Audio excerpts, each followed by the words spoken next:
students, welcome to your chemistry classroom, my YouTube channel Learn Chemi। प्यारे बच्चों, previous lecture को continue करते हैं। आज हम बात करने वाले हैं chemical properties of nitrogen family. तो chemical properties of nitrogen family. Well, सबसे पहले अगर हम देखें first member that is nitrogen. आपको पता है हमारे एटमॉस्फेयर के अंदर 78% नाइट्रोजन, और वो हमें कोई नुकसान नहीं पहुंचाती है। ठीक है, हम जो एयर में सांस लेते हैं, हम ब्रीथ इन करते हैं, उसमें सेम कॉम्पोजिशन हमारी बॉडी के अंदर जाती है। ठीक है, तो nitrogen molecule is inert and has very low reactivity. अगर रिएक्टिव होता तो एयर के अंदर बहुत तरह की रिएक्शंस होती। अब इसकी रिएक्टिविटी लो क्यों है? क्योंकि it is bonded through triple bond. और आपको पता है बॉन्ड की मल्टीप्लिसिटी जितनी बढ़ती जाएगी, बॉन्ड एंथैल्पी उतनी ही ज्यादा बढ़ती जाएगी। And this is 941.2 kilojoule per mole. इसलिए जो नाइट्रोजन है इट इज इनर्ट, बिल्कुल भी रिएक्ट नहीं करती रूम टेम्परेचर के ऊपर। राइट, देन इसकी एक यूनिक प्रॉपर्टी है। नाइट्रोजन के साथ ट्रिपल बॉन्ड बन गया। नाइट्रोजन कार्बन के साथ ट्रिपल बॉन्ड भी बनाती है, साइनाइड और आइसोसाइनाइड। राइट, और ऑक्सीजन के साथ N double bond. Right, multiple bond बना रही है ना, तो it is forming P pi bond. इसकी यूनिक प्रॉपर्टी है that it can form multiple bonds with itself, अपने साथ, और इलेक्ट्रोनेगेटिव स्मॉल साइज्ड एलिमेंट्स के साथ। और वो दो है हमारे पास, कार्बन एंड ऑक्सीजन, जिनके साथ ये मल्टीपल बॉन्ड्स बनाती है। ठीक है, ओके। अब सेकेंड नंबर के ऊपर है हमारे पास फास्फोरस। अब देखिए फास्फोरस जो है it was nitrogen. Phosphorus it can not form triple bond like nitrogen, it forms single bond and it is much more reactive than nitrogen. क्योंकि इसका सिंगल बॉन्ड हमने ब्रेक करना है, it is much more reactive than nitrogen. और आपको पता है phosphorus की व्हाइट, रेड, ब्लैक कितने तरह का इसका एलोट्रोप्स रहते हैं। उसमें से white phosphorus it is most reactive form which catches fire when exposed to air. Air को एक्सपोजर मिलते ही ये फायर कैच कर लेता है एंड फॉर्म्स P4O10। क्योंकि एयर में बर्न कर रहा है तो इट विल फॉर्म ऑक्साइड। इसीलिए व्हाइट फास्फोरस को वाटर के अंदर स्टोर किया जाता है, it is stored under water. Red phosphorus room temperature के ऊपर स्टेबल होता है, लेकिन अगर इसको हीट किया जाए then it reacts to form oxide. अब फास्फोरस जो है it exist as P4 molecule having tetrahedral arrangement. Okay, आप लोग जल्दी से स्क्रीनशॉट लीजिए, मैं नाइट्रोजन की प्रॉपर्टी को हटा देती हूं। अब देखें,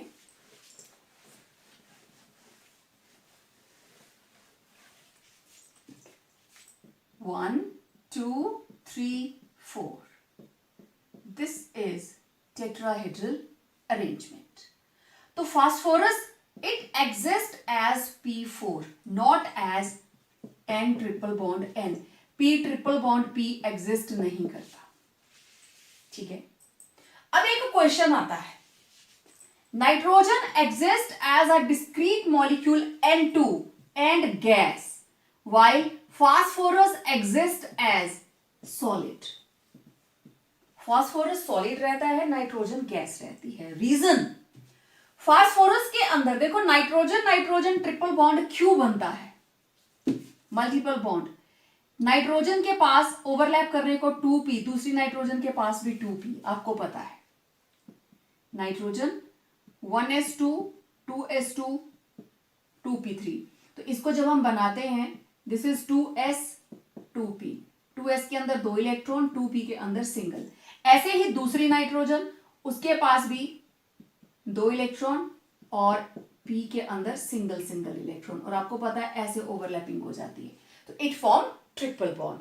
अब देखो ये भी 2p और ये भी 2p, इसलिए हम इस ओवरलैप को क्या बोलते हैं, दोनों तरफ 2p ऑर्बिटल है, that is why this overlap is known as p pi। Side wise overlap हो रहा है by the combination of p orbitals. अगर दोनों में से एक d होती हुई तो देन हम इसको बोलते p pi d pi, जैसे मेटल कार्बोनिल्स के अंदर हुआ था, ठीक है, लेकिन यहां d नहीं है, it is p pi। Okay, अब इन केस ऑफ फास्फोरस इसका 3p, नाइट फास्फोरस के अंदर 3p ऑर्बिटल, और आपको पता है 3p ऑर्बिटल का साइज 2p से काफी बड़ा है, इसलिए साइड वाइज ओवरलैप पॉसिबल नहीं होती, and phosphorus exist as p4 having tetrahedral structure. That is why nitrogen exists as a gas and phosphorus it exists as solid. Right? ये question आता है पेपर के अंदर, ठीक है। Phosphorus is solid at room temperature while nitrogen is a gas. ठीक है। अब जब इसके बाद हमारे पास 3 मेंबर्स बचे, आर्सेनिक से बिस्मथ। आर्सेनिक की येलो एंड ग्रे 2 फॉर्म्स होती हैं। Yellow form having AS4 structure, same like phosphorus. It is stable in dry air, but tarnishes in moist air. Air के अंदर जरा सा भी मॉइस्चर होगा, इसके ऊपर एक ब्लैक कोटिंग आ जाती है। Antimony, stable at room temperature and reacts on heating to form oxides. Sb4O6, Sb4O10, Sb4O8 and Sb4O10. Bismuth it is quite stable और सिर्फ हीट करने पर ही रिएक्ट करता है टू फॉर्म B2O3, जिसमें बिस्मथ के ऊपर चार्ज है +3। तो ये थी रिएक्टिविटी, कौन कितना ज्यादा रिएक्टिव है। नाइट्रोजन बहुत कम रिएक्टिव है। नाइट्रोजन मैंने आपको बताया था, नाइट्रोजन कार्बन के साथ डबल बॉन्ड बना सकती है, कार्बन के साथ ट्रिपल बॉन्ड बना सकती है, ठीक है। रीजन, इसमें भी 2p, इसमें भी 2p। ये ऑक्सीजन के साथ बना सकती है, इसमें भी 2p, इसमें भी 2p, और किसी के साथ नहीं बनाती, ठीक है। इसलिए नहीं बनाती क्योंकि सेम साइज है कार्बन का, नाइट्रोजन का, इसके पास भी 2p, इसके पास भी 2p, therefore side wise overlap जो है इट इज इजीली फीजिबल। अब बात करते हैं इसके कुछ chemical compounds. Well, let's have a look on first property, that is reactivity towards hydrogen। देखिए, सारे के सारे मेंबर्स हाइड्रोजन के साथ कंबाइन करते हैं and they form hydrides with journal formula MH3, where M is nitrogen, phosphorus, arsenic, antimony and bismuth। तो ये रहे इनके हाइड्राइड्स, अमोनिया, फॉस्फीन, आर्सीन, स्टिबीन, बिस्मिथीन, राइट। तो सारे के सारे रिएक्ट करके ट्राईहाइड्राइड बनाते हैं, ठीक है, ओके। अब इसकी सबसे पहली प्रॉपर्टी जो पेपर में क्वेश्चन आता है, that is based upon bond angle. आप देख रहे हो डाउन द ग्रुप जाते हुए bond angle of hydrides decreases, ये इधर को जाता हुआ डिक्रीज कर रहा है, ओके। अब जरा इनका स्ट्रक्चर देखिए, MH3 और एक क्या है इनके ऊपर लोन पेयर, क्योंकि टोटल है 5 इलेक्ट्रॉन, 3 बॉन्ड्स बन गए और एक लोन पेयर, और इनकी ज्योमेट्री जो है it is pyramidal, it is pyramidal, means they have bond angle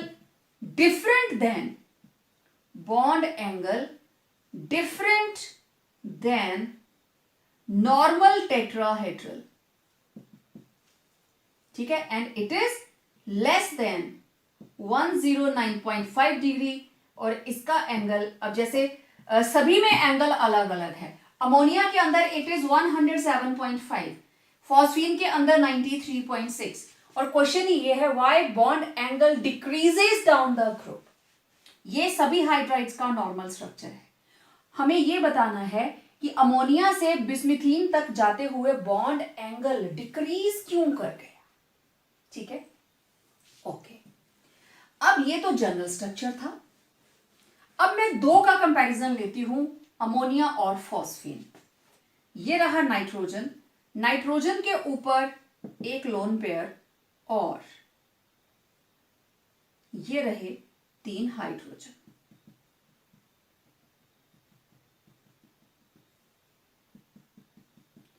ठीक है, and this bond angle is 107.5 degree, distorted है। ठीक है, अब ये रहा यहां पे लोन पेयर और इधर क्या है, बॉन्ड पेयर्स। ठीक है, अब मैं ये जरा बॉन्ड एंगल को हटाने लगी यहां से। ठीक है, मैं इसके स्ट्रक्चर को बिल्कुल, क्योंकि मुझे यहां कोई भी डॉट नहीं चाहिए। ओके, सेम इसी तरीके से फॉस्फीन का स्ट्रक्चर है, उसके अंदर भी एक लोन पेयर है और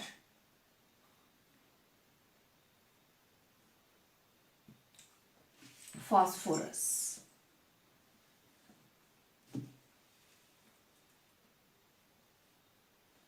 हाइड्रोजन हाइड्रोजन हाइड्रोजन। ठीक है, इसके अंदर है बॉन्ड एंगल 107.5 और इसके अंदर है 93.6 डिग्री। लोन पेयर इसके अंदर भी है। अब देखो, इसके अंदर एक बॉन्ड, दूसरा बॉन्ड, तीसरा, हर बॉन्ड के अंदर कितने इलेक्ट्रॉन्स होते हैं, 2। नाइट्रोजन की इलेक्ट्रोनेगेटिविटी हाइड्रोजन से कहीं ज्यादा है, मींस इसके जो बॉन्डेड इलेक्ट्रॉन है they will be near to nitrogen. ठीक है, ये दिखाई दे रहे होंगे सबको। बॉन्ड के अंदर जो इलेक्ट्रॉन्स है they are near to nitrogen, लेकिन इस केस में क्या है, फास्फोरस की इलेक्ट्रोनेगेटिविटी नाइट्रोजन से कम है। ठीक है, electronegativity of phosphorus is less than nitrogen. इसका मतलब ये जो इलेक्ट्रॉन्स हैं ये फास्फोरस से दूर हैं। राइट, अब देखिए, लोन पेयर ने रिपल्शन दी किसको, बॉन्ड पेयर को। This is bond pair, this is bond pair. अंदर कौन सी रिपल्शन है, बॉन्ड पेयर बॉन्ड पेयर। यहां कौन सी रिपल्शन है, बॉन्ड पेयर बॉन्ड पेयर।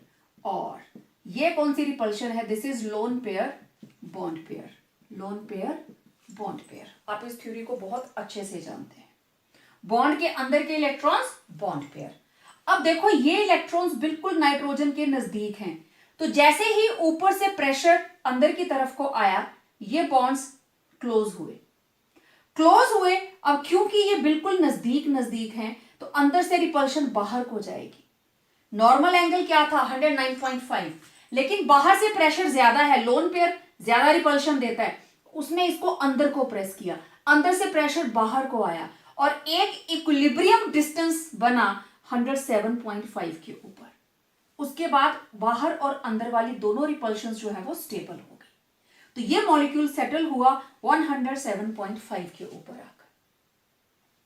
जैसे जैसे हम डाउन द ग्रुप मूव करते हैं, नाइट्रोजन से कम इलेक्ट्रोनेगेटिविटी फास्फोरस की, आर्सेनिक की फास्फोरस से कम, एंटीमनी की आर्सेनिक से कम, बिस्मथ की एंटीमनी से कम, इलेक्ट्रोनेगेटिविटी डिक्रीज होती जाएगी। तो इलेक्ट्रॉन जो है वो सेंट्रल जो भी एटम है, सेंट्रल एटम उससे दूर होते जा रहे हैं। अब जो प्रेशर यहां पे पड़ा, लोन पेयर बॉन्ड पेयर और इसके बीच में बॉन्ड पेयर, यहां पे भी बॉन्ड पेयर। अब देखो, यहां ये बिल्कुल नजदीक थे, थोड़ा सा प्रेशर डालते ही रिपल्शन आ गई, लेकिन यहां इनके बीच में, क्योंकि इस एटम से दूर हैं, तो इनको रिपल्शन के लिए, अगर रिपल्शन इनके अंदर से हो तो इनको काफी अंदर तक प्रेस करना पड़ेगा, क्योंकि ये इससे दूर हैं, सेंट्रल एटम से दूर हैं। दे आर सप्रेस्ड इनवर्ड, और इनकी सेटलमेंट कहां होती है, बाहर और अंदर के जो रिपल्शन है दे सेटल एट 93.6। जैसे जैसे आप डाउन द ग्रुप जाएंगे, इलेक्ट्रोनेगेटिविटी घटती जाएगी और ये जो बॉन्ड पेयर है इसका डिस्टेंस सेंट्रल एटम से दूर होता जाएगा, इसलिए bond angle due to repulsion of lone pair bond pair, as lone pair bond पर repulsion is higher than bond pair. तो बाहर से प्रेशर अंदर को ज्यादा रहता है, ये इलेक्ट्रॉन जितने दूर चलते जाएंगे, देखो अगर ये इलेक्ट्रॉन यहां होते तो इसको हम और प्रेस कर पाते, ठीक है ना। ये यहां पे मिड में पहुंचे, मिड से थोड़ा सा पीछे है, तो बॉन्ड एंगल 17 से 93 हो गया। नेक्स्ट वाला, क्योंकि इलेक्ट्रोनेगेटिविटी में बड़ा ज्यादा डिफरेंस नहीं रहेगा आगे, तो ये ऑलमोस्ट नियर है, 93, 91.8, 91.3 एंड 90 डिग्री। इस वजह से bond angle down the group decrease करता है। क्लियर? वही। Next is basic strength. Basic strength का मतलब, अब आपने देखा इनके ऊपर एक लोन पेयर है, all of them they are having a lone pair. Nitrogen, simple एम की मैं बात करूं तो इनके साथ 3 हाइड्रोजन लगी हैं and there is present 1 lone pair, and this lone pair is donated, therefore they act as Lewis base। अब बेसिक स्ट्रेंथ का ऑर्डर क्या है? Basic strength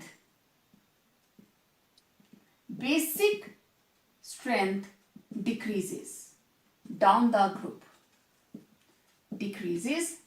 the group। क्यों?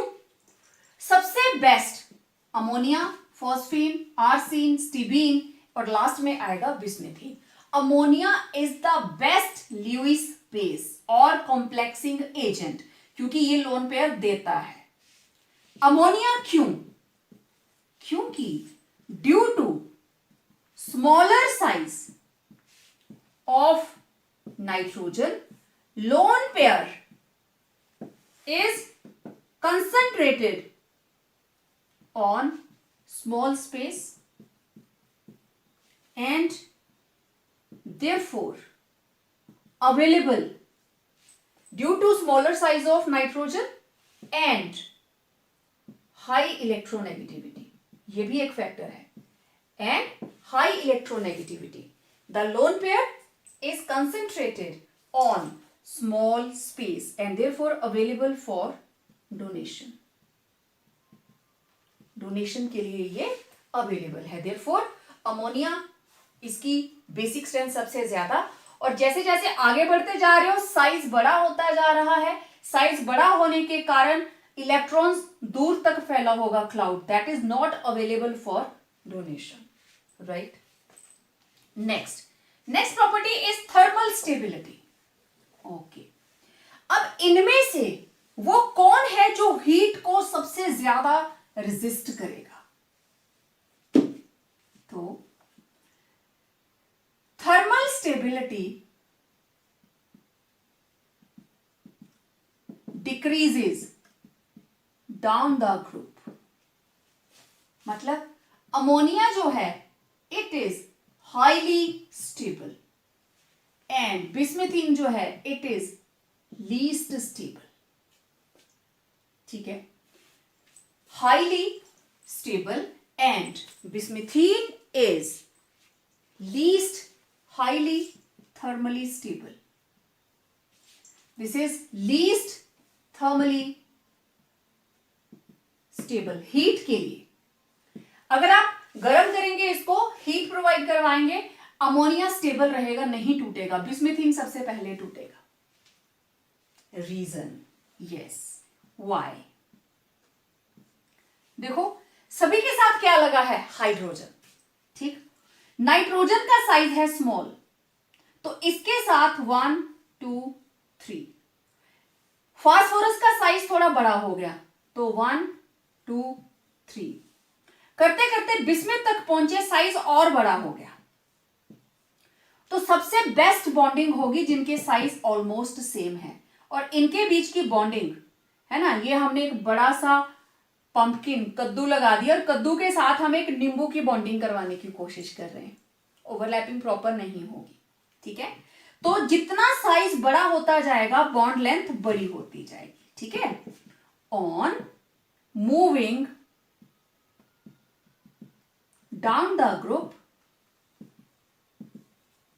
size increases, therefore bond length also increases. bond length increase करी, bond enthalpy will decrease. जितनी bond length ज्यादा, bond enthalpy उतनी ही कम. Therefore hydrides become less thermally stable. जब bond length लंबी हो जाएगी तो उनकी थर्मल स्टेबिलिटी कम हो जाएगी. मतलब कहने का कि अगर तोड़ना हो तो सबसे पहले बिस्मथ और हाइड्रोजन का बॉन्ड टूटेगा as compare to ammonia. This is the meaning of thermal stability. Clear? Okay. Next is reducing nature. कौन है जो इसमें से सबसे पहले हाइड्रोजन देगा? That will be the best reducing agent. तो reducing nature increases down the group. अब ये ऑर्डर रिवर्स. क्योंकि थर्मल स्टेबिलिटी नाइट्रोजन की ज्यादा थी, उसकी कम थी, तो सबसे पहले हाइड्रोजन कौन देगा? ये. Right? As bond length increases down the group, thereby bond enthalpy decreases down the group. That is tendency to release hydrogen increases down the group. That is reducing nature. Clear? जो hydrogen पहले देगा that will be best reducing agent. Clear? Okay. Now we are left with boiling and melting point. All set? Now boiling and melting point. अब अगर मैं इनके values लिखूं boiling और melting points के, तो that is ammonia, it is 238.5.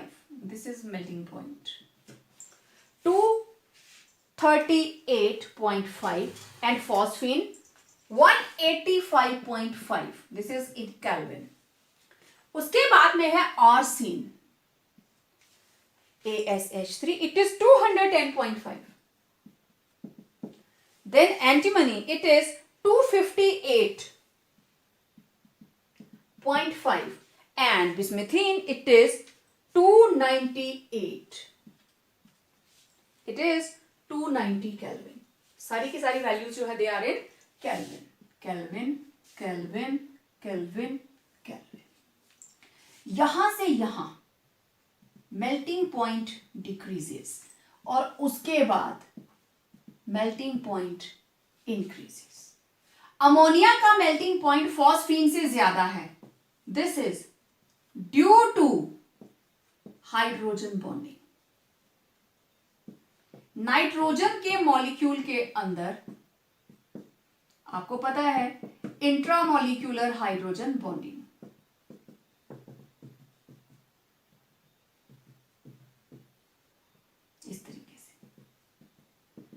क्योंकि nitrogen FON, it is the third most electronegative element of the periodic table.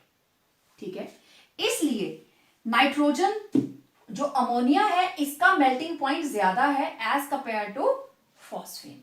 लेकिन उसके बाद ट्रेंड चेंज हो गया. उसके बाद फॉस्फीन के बाद आर्सेनिक की इंक्रीज कर गई. मेल्टिंग पॉइंट यहां से इंक्रीज कर रहा है अप टू बिस्मिथीन. क्यों?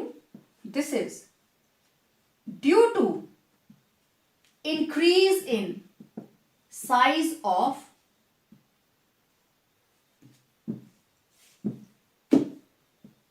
element. Right? Increase in size of elements.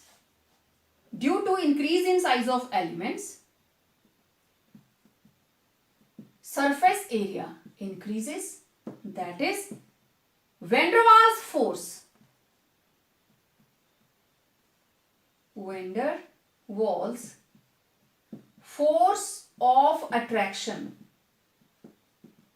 increases and therefore melting point increases.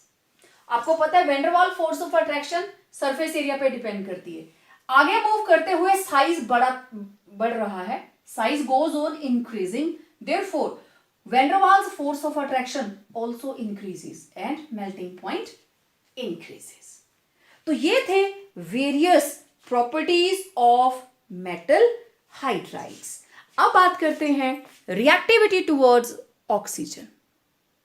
Well, this is reactivity towards oxygen, और ऑक्सीजन से रिएक्ट करेंगे दे विल फॉर्म ऑक्साइड्स. तो नाइट्रोजन और फास्फोरस को छोड़कर बाकी सारे के सारे कौन कौन बचा? Arsenic, antimony, bismuth. ये सिर्फ बनाते हैं ट्राइऑक्साइड एंड पेंटाऑक्साइड. ठीक, दो तरह के. लेकिन नाइट्रोजन और फास्फोरस इसके अलावा भी बनाता है. जैसे यहां देखिए, nitrogen, phosphorus, arsenic, antimony and bismuth. तो नाइट्रोजन के ऑक्साइड्स आप जानते हो, N2O, NO, N2O3, N2O4, N2O5. This is nitrous oxide, जिसको हम लाफिंग गैस बोलते हैं. This is laughing gas. 1 mark question. Nitrous oxide. This is nitrous oxide. Next, nitric oxide. Then dinitrogen trioxide, dinitrogen tetroxide, dinitrogen pentaoxide. अब oxidation state आपको पता है, यहां -2, यहां +1, -2 + 2, -2 + 3, -2 + 4, -2 + 5. इसी तरीके से फास्फोरस वो 1 और 2 ऑक्सीडेशन स्टेट वाले नहीं बनाता. It form trioxide, tetraoxide and pentaoxide. ठीक है, 2 कंपोनेंट इकट्ठे रहते हैं. Then arsenic, bismuth and antimony, ये तीनों सिर्फ ट्राइऑक्साइड एंड पेंटाऑक्साइड ही बनाते हैं. ठीक है, अब देखिए नाइट्रोजन और फास्फोरस, इनके जो ऑक्साइड्स हैं दे आर, दोनों के ही oxide they are acidic in nature. They are having acidic nature. और ये दोनों, these are amphoteric. Amphoteric means acidic nature भी होती है और basic भी होती है. और जो बिस्मथ के ऑक्साइड्स हैं they are slightly basic. इसका मतलब ये हुआ down the group acidic nature of oxides decreases. Acidic nature down the group decrease करती है और basic nature increase करती है. अब एक बहुत ही खास बात, जैसे जैसे ऑक्सीडेशन स्टेट बढ़ती है, acidic nature of oxides increases with increase in oxidation state. This is +1, +2, +3, +4, +5. और ये वाले जो 2 हैं these are neutral. Right? These are neutral. और नीचे को जाते हुए इनकी एसिडिक स्ट्रेंथ बढ़ती जाती है. जितनी ऑक्सीजन एक्स्ट्रा होती जाएंगी, ऑक्सीडेशन स्टेट जो है वो हायर होती जाएगी, acidic nature it will increase. Right? तो ये थी reaction with oxygen for the formation of oxides. ठीक है, अब हम बात करेंगे हेलाइड्स के बारे में. Let's have a look on reactivity towards halogens. तो ये बनाएंगे हेलाइड्स. बेसिकली 2 तरह के हेलाइड बनते हैं, MX3 ट्राइहेलाइड्स एंड पेंटाहेलाइड्स. ठीक है, नाइट्रोजन का कोई भी पेंटाहेलाइड नहीं बनता, आप अच्छे से जानते हो. क्यों नहीं बनता? Due to absence of d orbitals. तो NCl3, PCl3, AsCl3, antimony trichloride, bismuth trichloride और बाकी पेंटा।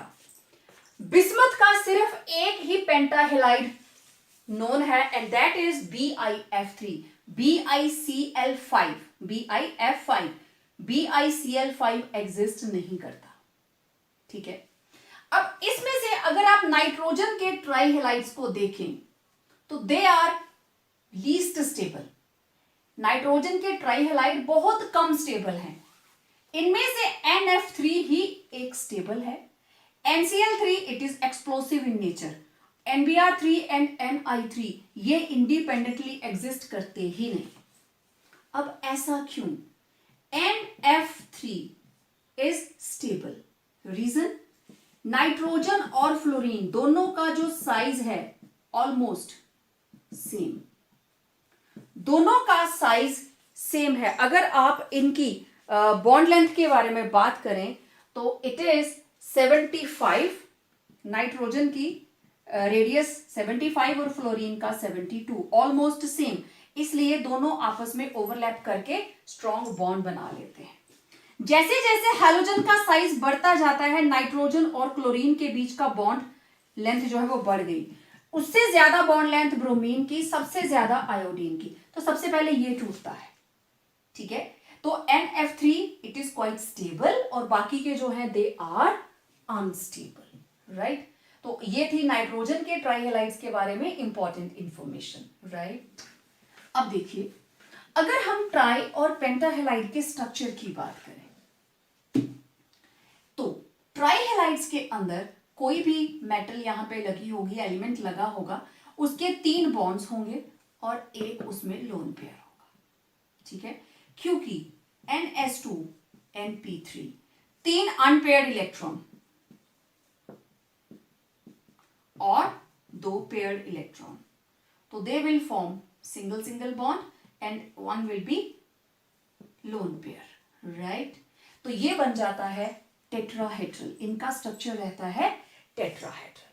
ठीक है, अब नाइट्रोजन को छोड़कर phosphorus and onward 3s2 3p3, अगर इसको 5 बॉन्ड बनाने हैं तो it must have 5 unpaired electrons. लेकिन यहां तो 3 हैं, तो it was ground state. Excited state के अंदर there will be involvement of 3d also. तो ये तो सिंगली फिल्ड थे पहले ही, ये पेयर था, ये चला गया आगे।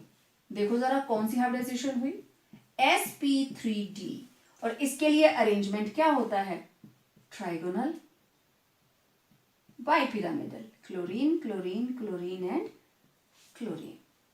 अब देखो, ये वाला बॉन्ड एंगल 120, ये वाला बॉन्ड एंगल 90। ठीक, इस वाले बॉन्ड एंगल को हम बोलते हैं एक्सियल एंगल।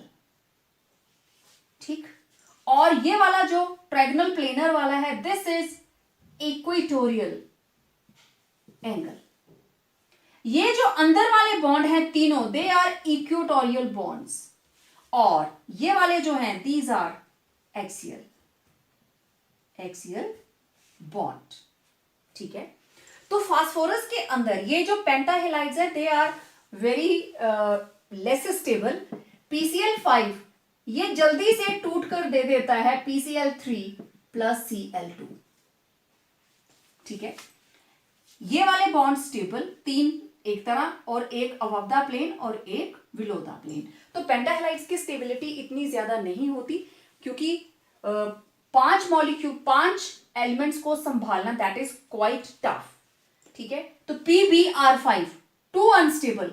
मैंने क्यों हेलोजन्स के अंदर से क्लोरीन ही लिखे हैं, क्योंकि यही ज्यादा स्टेबल रहते हैं। जैसे जैसे हेलोजन का साइज बढ़ता जाएगा स्टेबिलिटी कम होती जाएगी। ठीक है, okay. Now next is reactivity towards metals. Metals के साथ रिएक्ट करके ये नॉन मेटल्स कंपाउंड्स बनाती हैं एंड क्वाइट स्टेबल कंपाउंड्स बनते हैं। Reactivity towards metals, formation of binary compounds.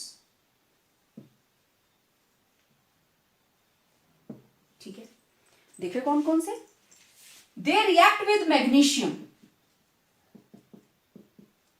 Mg3N2, nitrogen के ऊपर -3, मैग्नीशियम के ऊपर 2 पॉजिटिव, तो this is known as nitrite, magnesium nitrite.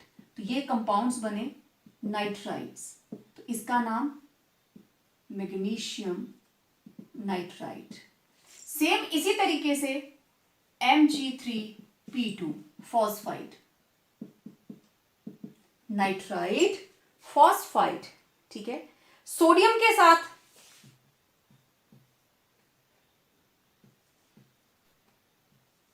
This is sodium arsenide, ठीक है। और इसके बाद जिंक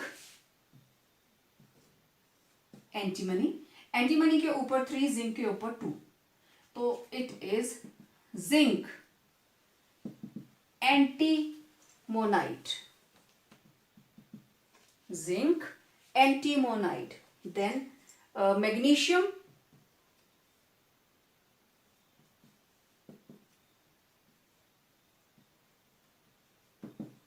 बिस्म्यूथाइट,